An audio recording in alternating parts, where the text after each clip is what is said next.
All right, now thank you for staying with us and welcome back. Good morning. My good name is Ban Sakwa. This is hashtag Y in the morning. Find us on socials at Y254 channel. The hashtag once again is Y in the morning. Personally, you can check me out at Brown Sakwa 101. Now, in this conversation, we are delving into the recent released KCSE examinations where boys actually post a greater mean grade in mathematics and mostly science, while their counterpart girls on the other side post a greater mean grade, especially mostly in English and sign language plus many other subjects in between.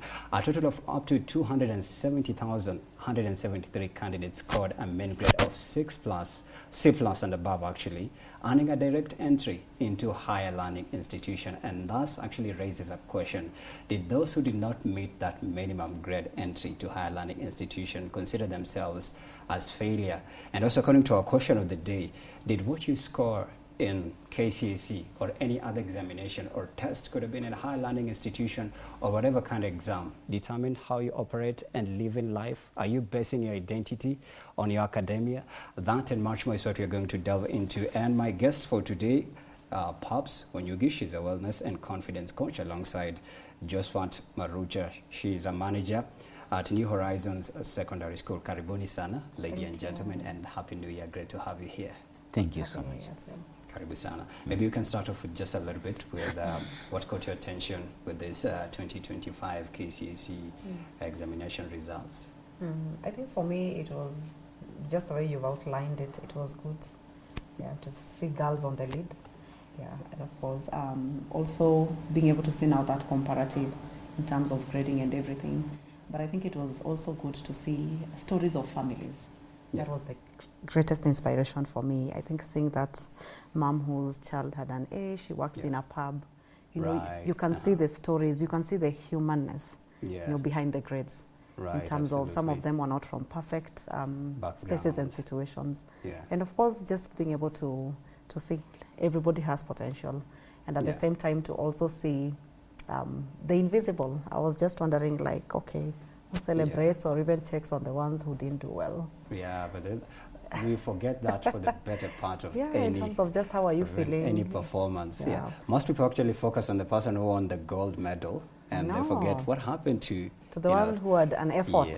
The effort was put in.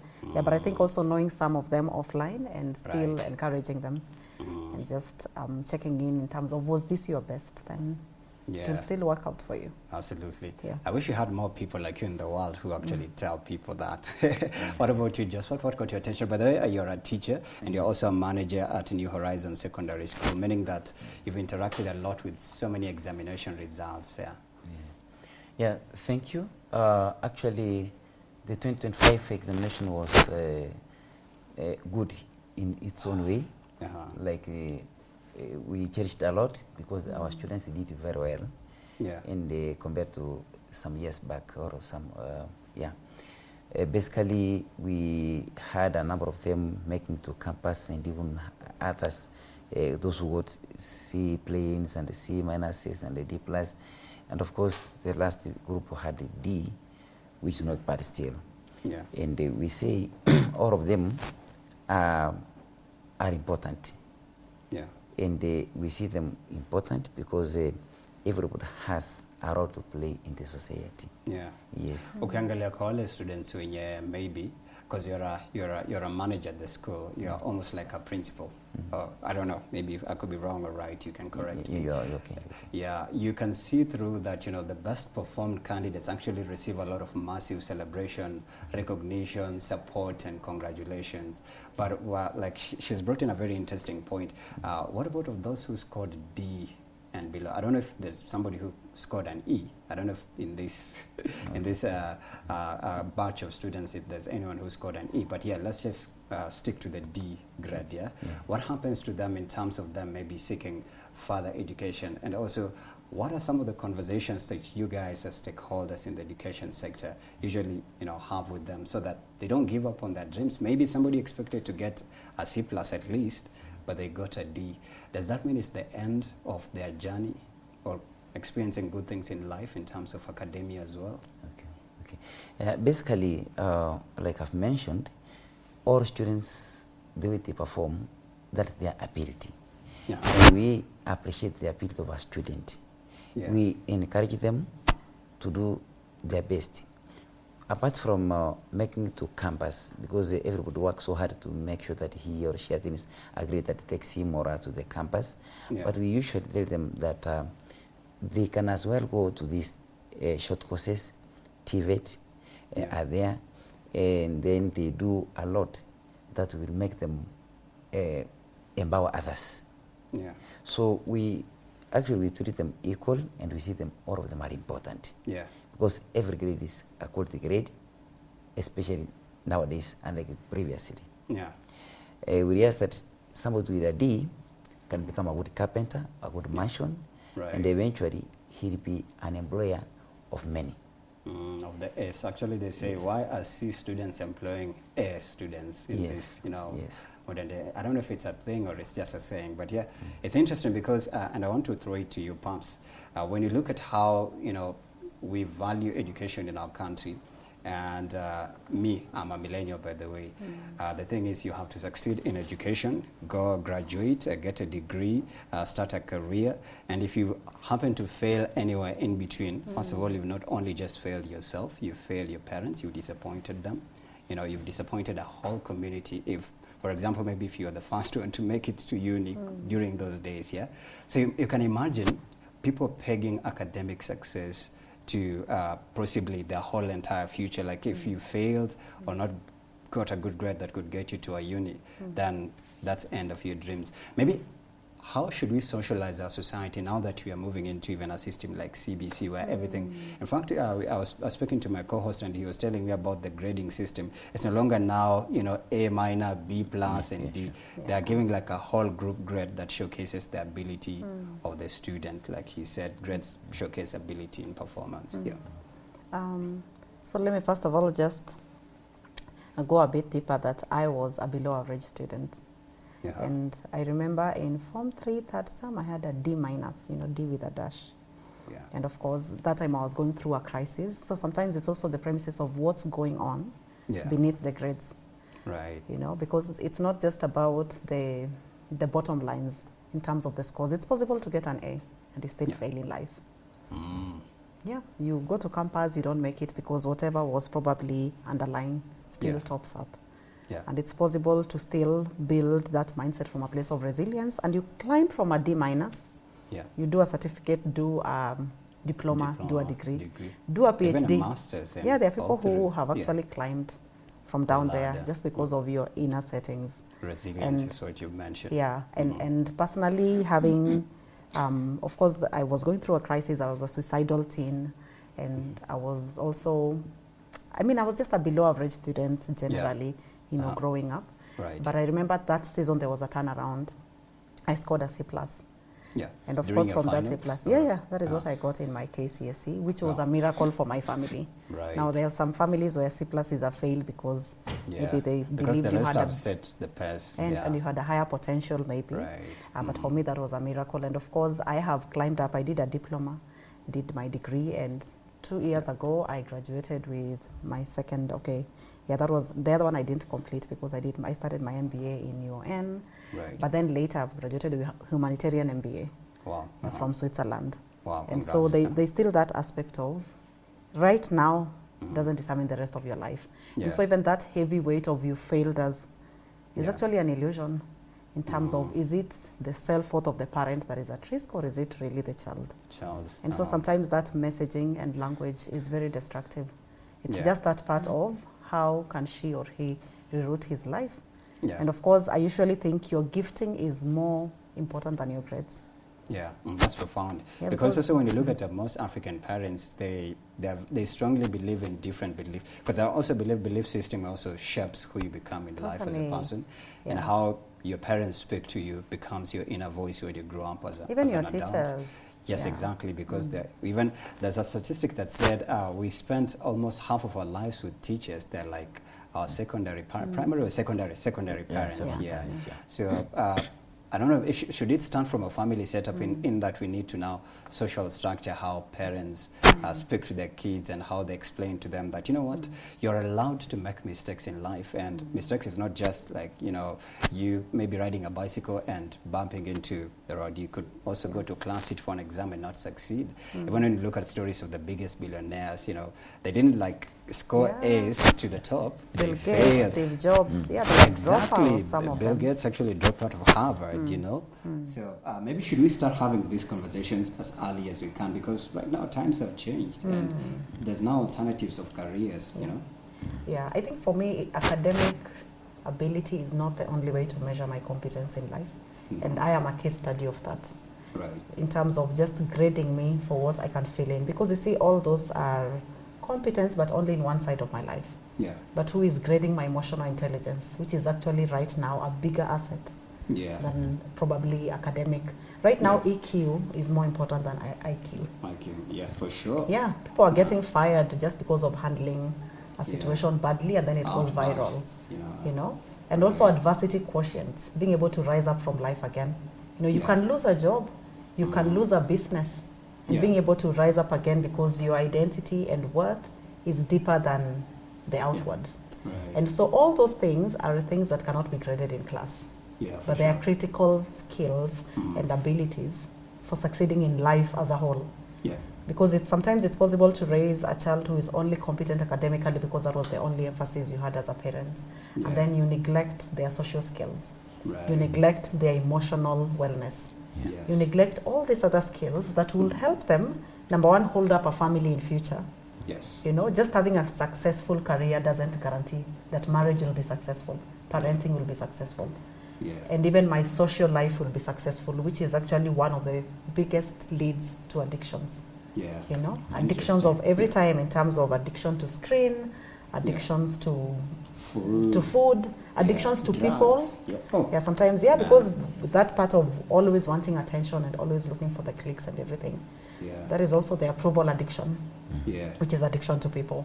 And so we don't realize that besides my child getting an A, they need a whole lot more to succeed in life.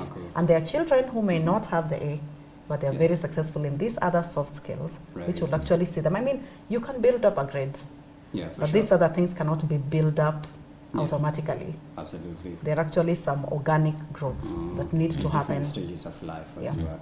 I love the fact that, you know, she's brought in measuring your success in life using academia as the yardstick.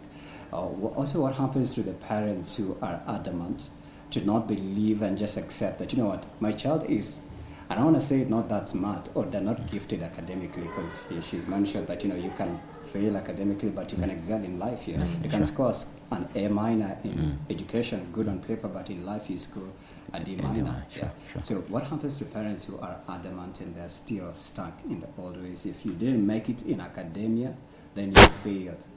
We even had instances of parents disowning their kids, others keep chasing them away. Wewe sasa uliniaibisha, huyu hata aliniaibisha, you know. We've had such things actually even on they do internet. happen. So how do you deal with that in a busy academic curriculum?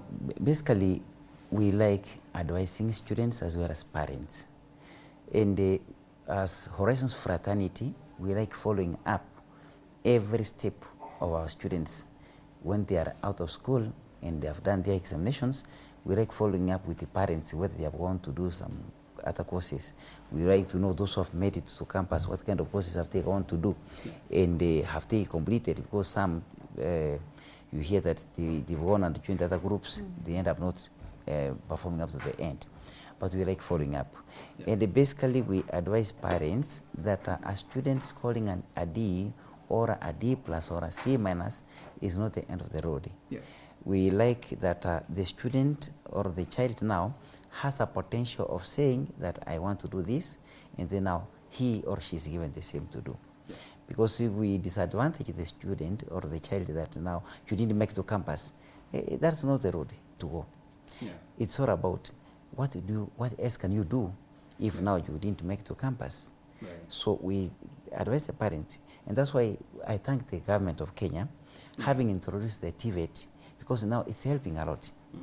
people are becoming, as I mentioned earlier, they are becoming good merchants, they are becoming good carpenters, plumbers, and so forth. Yeah. And at the end of the day, what you want is people becoming independent. Yeah. Yes. Right. And still on that, I'd like to build on it in a way that, because you teachers have the ability to even foreshadow and tell that this student is an A student, this one is an average student, and this one can go maybe in this and in this route. What would you say could contribute to a student that you had ranked as a teacher an A student, and then they end up, performing, averagely? Maybe are there maybe issues that could have happened in terms of maybe the mental wellness, the ability to remember? Because also, since you're talking about EQ and IQ, what could also go wrong with a person's IQ in a way that, this student was really fantastically, stunningly sharp, but now with their performance, it's something else. Disappointing. Yeah, it happens. It happens that you group somebody in a better position, then this person ends up getting the worst. Yeah. Basically, we do follow up as in why and what happened, because we don't like a situation where we say, no, we need to go for marking and so forth, and yet we have known this particular student. Right. Basically, you realize that, especially when we talk about the epitome of Kipra, whereby we have got all social classes, people have engaged in different capacities like drugs, abuse, and so forth. So, if the parenting becomes a problem, the parents are working so hard. They wake up early in the morning to go and look for the bread. Yeah. When they come back, they don't have time for their children. So this child takes advantage that now my parents are not around. Yeah. They go cook, then he calls the friends, they eat, and then they go to roam about. Yeah. And the process now, this person doesn't have time, or the child doesn't have time to study. Yeah. And eventually, she fails. Yes. Below average. Below average. So that graph automatically becomes down to dwindles. Yeah. Yes. Yeah. And also maybe what is the reaction as a teacher? Because I believe some of these continuous assessments really help to rank a lot the ability of performance of the student.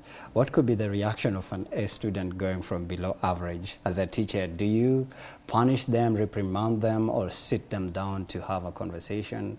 Or just, what do you do? Because I remember during my time, tulikuwa tunapigwa viboko, tulikuanga plus tulikuwa tunaitwa upstairs. Kama ulifaa upate 70%, tukapata below 70. Viboko wenda pigwa hadi useme mbona ulifea. Yeah. Every wrong you could get is an equivalent cane. Yes. And sometimes 2 canes per any wrong. Yeah. So you could work hard so that we don't get wrongs, because we used to fear canes. But the government act, the 2013, concerning the caning, tied the hands of teachers. Yeah. But what we do, usually we tell them by force, by fire, you need to make it, because we check on we believe in value addition. Okay. If a student came with, say, 250 marks, that student should score a C+ and above. Yeah. We had a case of a student who came from primary, because that's a measuring parameter, with 176. She ended up scoring 176 KCPE. She ended up getting a B-. Wow. So we use that one as a measuring parameter and said, if somebody came with 176 and scored a B-, how about you with the 251 or 300 marks? Yeah. Of course, in Kipra, we cannot chase away students who scored even up to 120 something. Right. We accommodate them and we try to encourage give them chance to boost. We usually post them, we tell them you are able to make it. Yeah. We even go as far as guiding them on the key areas to tackle, so that at least they get something to defend them. Right. Because we can't, there are people, some of them fear mathematics. Yeah. In my school, actually, mathematics becomes a game changer. And I say, we used to fear mathematics. I was a good example. I told them at some point I scored 13% in mathematics at when I was, and that's the time I was in Form 4. What? And they said that particular file, I have to keep it.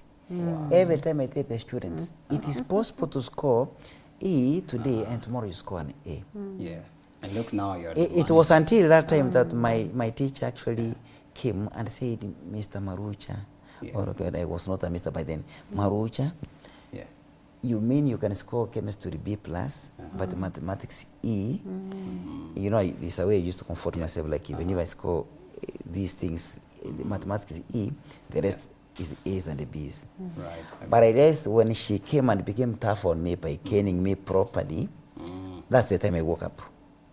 So caning helped, right? It helped now it helped. To make you smart. Yes. And I woke Your up IQ. I woke up from that time. So Yeah. I tell the students, I want to use the same method. Right. Let me speak and tell you what I underwent. You try to meditate, and then you become somewhere. Yeah. Was it a conversation you'd say that you had that was awakening, that made you learn about your I don't know, can we say short, or your strengths, weaknesses, and whatnot? The beating also woke you up from basically, slumber? you know, I'm one person who fear cane. Yeah. So the way I was beaten, it didn't make me sleep. Yeah. I was even, and you know how it was done. Yeah. My best teacher of CRE was told to sit on the table, and then you know, there's a way they used to punish us. You put the head, it goes there so that you don't. Style. Yes. Desk.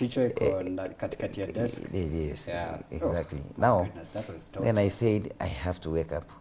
Yeah. I have to wake up so that next, because they told me I've given you a ultimatum of 1 month. You cannot score this grade. I have to bring you back here. When I realized being taken back, I said no. I have to work, and I woke up. I could not sleep.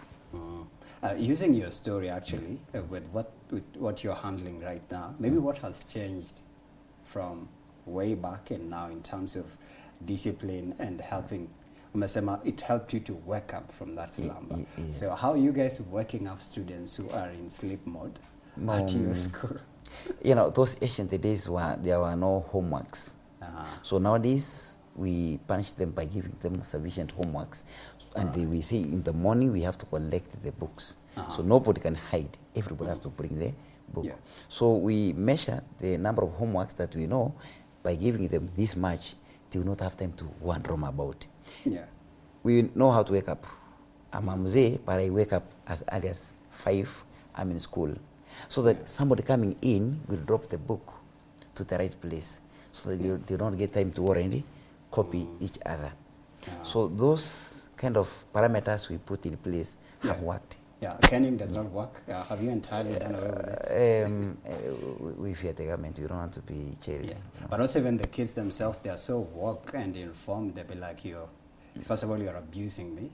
Yeah. Number 2, you are going against my will, because if I've made a mistake, then have a conversation with me. And let me just throw it to you, Paps, because I've actually remembered, they said, if you don't know who you are, you literally fall for anything, because you just have no awareness and the consciousness of your abilities that you bring, or what you bring to the table as a person. But now when you consider that in an academic perspective, how will a student going through the academic curricula knowing that, I know academia is not my thing, but you give me a disc jockeying machine, and I'll make people dance in that event, or give me a microphone and I'll MC and make people laugh, or curate jokes, or create content. I don't know how many parents are willing to look at that side of that mirror, because most of them are actually pegged the success of the child academically. Yeah. So do you believe maybe also we need to start having conversations with these kiddos as early as, they say mama, baba, start telling them, wewe ni journalist, by the way. Na imanishi you should fail in these other avenues of your life. You also have to keep, success and, stay disciplined and keep it up through. Yeah. Maybe should we start doing that as early as we can? Yeah, for me, I still believe in encouraging children to do their best on academic competence, regardless of which path you'll want to take. Yeah. I've actually had sessions with 13-year-old boy who was on a sling because of gaming. Wow. Like the hand was numb. He had the condition, I've forgotten what it's called, where the hand is actually immobilized because of gaming. And the Aisha speed. And it's because he's like... Aisha speed is in Kenya. Oh. Good example. Oh, yeah. And of course, he was like, why is she forcing me? And he was in an international school. Why is he forcing me to go to school? I already know I want to do gaming reviews. Right. I already know what I want to do.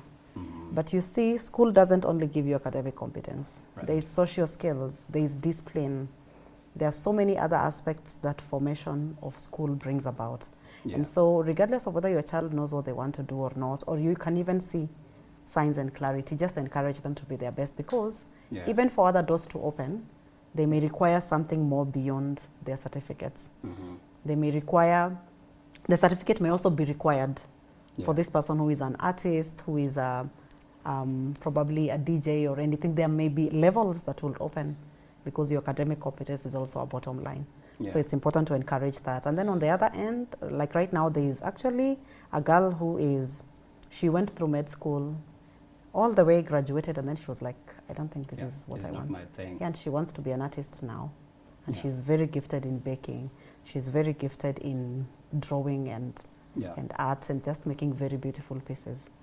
And you see, was it a waste? No, of course. And that is why there is always... maybe for her, she feels it was a waste of those Actually, years. for her, she feels it, because even when she was in high school, she knew she was good in art. But this teacher was like, medicine is my child, mtoto ni mwerevu. You know, let's push them to perform. And of course, whatever they were called for is what they went for, without the regard that it doesn't bring out the best in me. Right. And so for us, in our coaching programs, one of the things we help children understand is self-awareness in terms of a whole set of their personality, their giftings, their abilities, their interests in terms of desires. Right. We take them through a profiling of all those things. Their talents to just help this child. So can you imagine an 8-year-old who understands all those bottom lines in their lives? Wow. You're actually setting them to a place of they really, really know what they are all about. And of course, the other thing is now to build all those places of healing, because sometimes children also have this drive to succeed because they feel they feel responsible to fix their family's situations, and in terms of, I come from a poor family, I need to work out so that I can bring everybody out, which is not your assignment in life. Right. You know, everybody should live for their purpose. Everybody should live for something of, I am transforming the world. It's not just that I'm working hard to fix my backyard. I'm actually enjoying it. Not that I'm and transforming enjoy life. it and I've sacrificed my well-being for. Because you may be thinking, I want to be a doctor because it has a lot of money, because there's also that profiling of careers based on income. But I don't understand the amount of sacrifice and strain it will also have on different areas of your life. Absolutely. Yeah. Even being a journalist, I don't know, a lot of people just underestimate this, but it costs a lot to be anywhere professionally, not just even journalism. Anyways. Everything. Yeah. Let me also ask you, maybe what has changed in terms of family social dynamics? Because if you compare the world right now, like he said, mwalimu, way back kupigwa ilikuwa the thing, unapigwa hadi unaamka. What has changed right now in terms of family social dynamics that also even touch on academics, religion, and just full circle facets of human being? So first of all, the family dynamics has changed. I just feel like it's a moving landscape every time in terms of even family units. Yeah. You know, kitambo there was mom, dad. Right now there is mom only or dad only or nobody. Yeah. You know, children are being raised by boarding schools. Yeah, because parents have ambitions. They spend time mostly with walimus. Yeah, and they move in. I've actually seen children who are as young as 8 being taken to boarding schools because mom and dad are busy. You know, we are busy, we travel a lot, so we are just feeling this is the best thing for you. And so that has changed, and of course that shift then has created a shift in terms of how children are socialized. And even as we think that, oh, millennials are chilled and probably the Gen Zs are a bit dynamic and expressive, there's also a lot of brokenness that is in this generation, that like the kind of emotional crisis that this generation is facing. Would you say it's an upsurge right now compared to... It's actually an upsurge, especially because of now the social media amplification. Sometimes I think overstimulation, information overload, you know, of diagnosing myself of everything I see, dopamine, whether it's... I'm always on ChatGPT and Google trying to diagnose myself of everything I'm feeling. And then, of course, when I misdiagnose myself, then it throws me into a crisis that is, I usually call it a perceived reality. Right. An alternative reality, and I start living in that. And you can imagine it's not just, and it's not just the children, even the parents. Because we are also... There are parents who are still in crisis right now, like You're in your late 50s and you still don't know who you are as a Many of them. parent. If you've never taken a self-awareness journey, there's no guarantee. Yeah, so it That you're doesn't go actually in a even good with space. age. Hey, You no could be way. 60 and you I've still told you don't my know who you oldest are. client was 64 last year. Yeah. And you see that just because we are advancing chronologically in terms of age doesn't guarantee that we are advancing in other ways. And you see also now being a parent who is not self-aware, that is why I'm putting so much pressure on my children. That is why, like Mwalimu, I am not investing even in the little that I'm supposed to contribute for their school because I am not seeing that as a priority. And my analysis of this generation is also a lot of self-absorbed parents. You know, parents who are consumed in their own pain, consumed in their own crisis because of also the brokenness that is going on in families. And so that also trickles down to the child because we are also raising neglected children. We are home every day, but even when I'm home, I'm on my phone or I'm on a screen. But and also so how you also speak to your kids, because I think it's a psychiatrist, I think it's a pediatrician saying this is how you speak to your children when they're younger becomes their inner voice when they grow up. Very how your true. parents used to react when you make a mistake, the stance and the sentiments. Wewe ni mjinga kama sijui kama ushasikia kama babako nikasirishe ama nivunje vile mamako alini, you know, all those things, and they grow up and it still just keeps on cropping up in their adult life, you know. So how do you help now a broken parent to become a better version for themselves and now for their child, because you're just a product of your mother and your father anyways? I think for me, one of the things, the reason we started out with children, like originally in 2004, it was just about children. But then over time now we've brought parents on the table. And then we're not just bringing them on the table to discuss their children, we're actually discussing you. Because we're just thinking the quality of how you're parenting, it's based on the quality of who you are. You know, spiritually, physically, intellectually, emotionally, and mentally, and even socially. Because I am influencing my child in all those areas. And you see, it's not just about parents who are negative. Nowadays, we probably have parents who are overpositive. And so you're also not sharing with your child. But the problem is that you're also not preparing your child for the reality of life. We are raising very shielded children. We are raising very micromanaged children. We are raising children who are under-functioning in terms of they're not fully showing up. Their potential. In terms of their potential. And so what that does, when they go to Mwalimu, much as he's trying to psych them up, that psych is also not coming from home. So because akienda nyumbani, ashindwe na homework, I'm like, enda ndio maana nimelipa school fees. Enda waambie mwalimu akuelezee. GPT, here is your iPhone. I know, here is your iPhone. And you don't have to, kama usiki kusoma, it's fine. But you see, it's because I'm also parenting from a place of guilt and wholeness. I know I'm neglecting my child, so I'm overcompensating. Sometimes coming into the boundaries of extremes. And so there's a lot of healing that also needs to happen in parents. And that is why we run all these forums. Like next, on 31st, we shall be having a vision board party for moms, because we are like, dream for your family. And you see, it's not just vision, but vision board for yourself, for family, to actually think about what do you want to see and what are the inputs you need to make intentionally to be able to see that in terms of myself and also my uplift my environment. In terms of mistakes, because I think that's where most African parents draw a big red line. Umefanya hivi.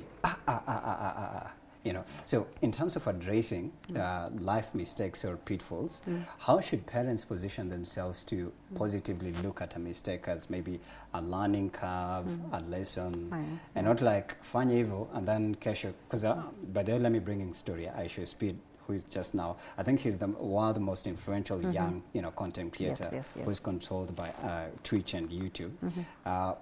He was kicked out of his mom's house at 14, and his mom did not like what he was doing. The knowledge of the gaming apps and whatnot, he already knew about that kitambo. So they tried academics, ikamshinda.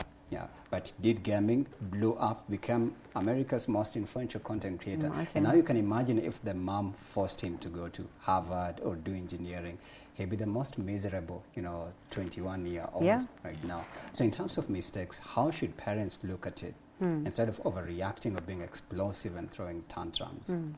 I think for me, first of all, whenever a child makes a mistake, stop making it about yourself as a parent. Step back. This is not your self-worth. This is not your identity. This is an entity that is independent. You know, step back from your insecurities. Separate yourself. Just separate issues. And you're like, this is a whole human being, and my responsibility is not to make them what I want them to be. It's to encourage them to be who God wants them to be. They want you to be what they want. Which is the problem, because by the end of the day, when you don't encourage that person to be an individual on their own, that is why we also have children who are not leaving home. Yeah. You know, children are refusing to grow up. Right. Yeah, we have a generation of people who are, I marry, bring my wife here, we stay here, me, my wife, my children, and you become a nanny later. Wow. Because you wanted to control my life, so have it. Yeah, literally surrender. But you need to understand that the responsibility of parenting is raising children who will live, waende, na live, waishi.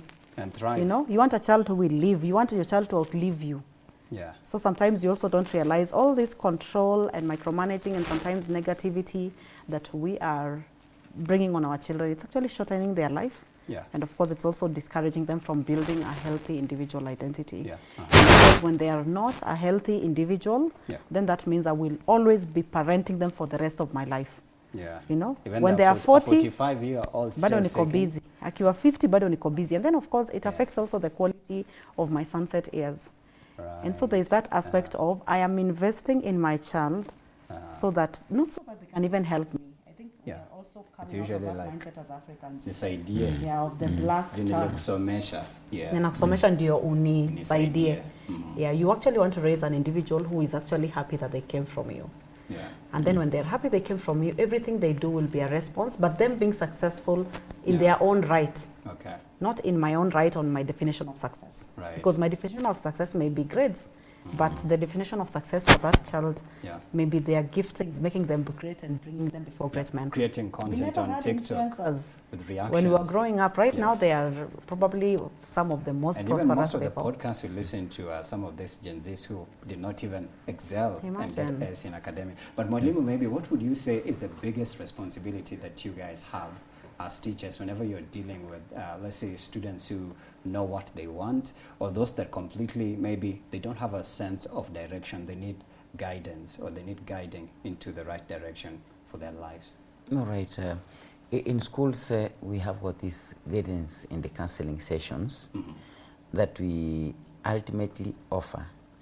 Then, other than that, we have got the life skills.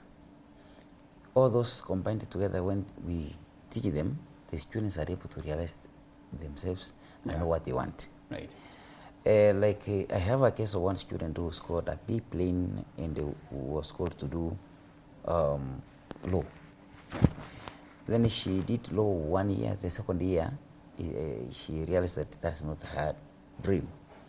She had to change, and now she's studying in the hospitality and management, so that she can take people to the touring and so forth. So basically, it's and that's why we say it's important we have an open forum to these students, so that now they are able to express themselves fully. Not that like in our family, my parents and the parents of my parents were teachers, and they want that lineage of teaching to continue. Teachers, they don't want exploration, which is not good. It's important if we want to become a doctor, become one, a teacher, become one, a journalist, become one, a DJ and such. It's very important, because at the end of the day, everybody will bring in 50 cents, and that would be something. Right.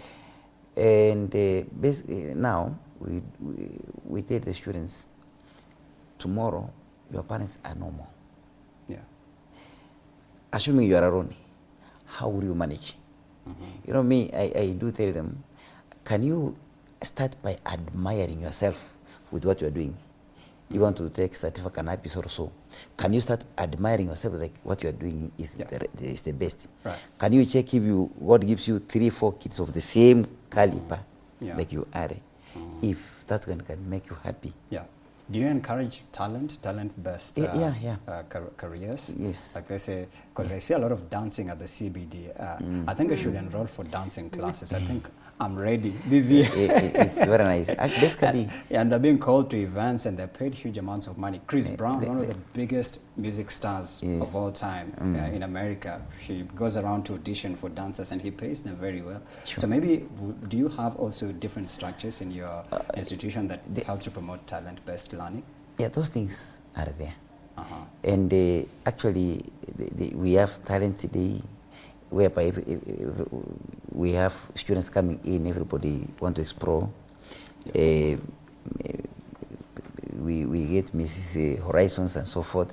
Yeah. We give them the opportunity. Extra activities. Yes, we give them to the bring out their hobbies. Footballers and so forth. So that we are able to see this person, yes, is not good at this. There are those others, there are those students who come and say, Malimu, Mimi, education is not my path. So how do you react to that? Wanafunzi kwamba mimi sioni kama masomo ni kitu changu. Exactly. But we say, I usually tell them, what is a bad grade? It's as long as you are finished Form 4, it's important. You are different from somebody who never went to school. At least just finish. You know, finishing is very important. Actually, that certificate has its own at some value. point you'll be requested at least proof of high school completion. You know. I tell them nowadays, even if it means sweeping, you are required to produce a Form 4 certificate. Where will you get it? It's a proof that you went to school. It's something that shows your lineage. Like this, even if someone wants to trace you up, will trace you from this point. I've come to your horizons. This girl by the name this, was she here? Yes. Okay, where is her home? So those are some of the things. Yeah, still on you, Mwalimu. Maybe what would you say is the biggest disconnect between students na walimu, not walimu, na wazazi?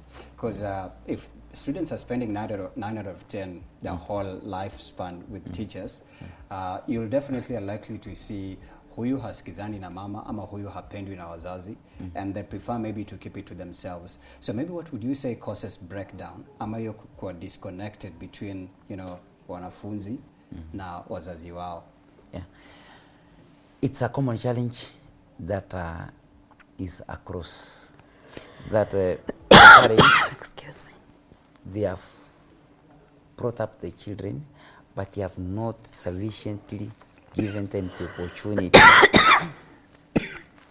to give them their best. That is to say, the parent doesn't want to know how this child is, how this child. The first time the child was brought to Form 1 and the books were bought, and that was the end of the story. A parent brings in money, pays little by little, harasses the child. I'm on paying, but you're not working hard. You know, you better go and assist him in washing people's, you know, utensils and so forth. You know, so those are some of the things that bring about the disconnect. Because I have cases of a child who asked the parent, who asked the parent, why have you worn my sandals and yet you didn't buy this one for me? Using the point. So those are some of the challenges that, and the parent comes and say, you know, this child is my child, and this child is quarreling me of having this. You know, those are some of the things that make us know that there's a problem. And we try to listen. How do you become an intermediary now between? I listen to both sides, the student and the parent. Then I tell the parent, this is where you go wrong, kindly adjust. These are agencies. And the way you were brought up by being caned, harassed and so forth, and you could still be on the line, is not the same way. These people have been, even the kind of food you used to eat is not the same food that these people are eating. So there's a difference. That's like a counseling session, a guiding and counseling session. And I believe it's very important. So we have to exit. We are out of our time. Maybe just in 30 seconds, maybe what would you tell those kiddos who've not scored the envisioned grade and now they feel hopeless and just out of place? Do they still have a future? How should they, you know, define failure to them? In 20 seconds. I think for me, I would say your grade was important, But right now you need to just look at your results slip and you're like, what was I good at? You know, because if you look at the grades that you performed well, like looking back at myself, A- in Kiswahili, a B+ in English, CRE, but then I had a D- in maths.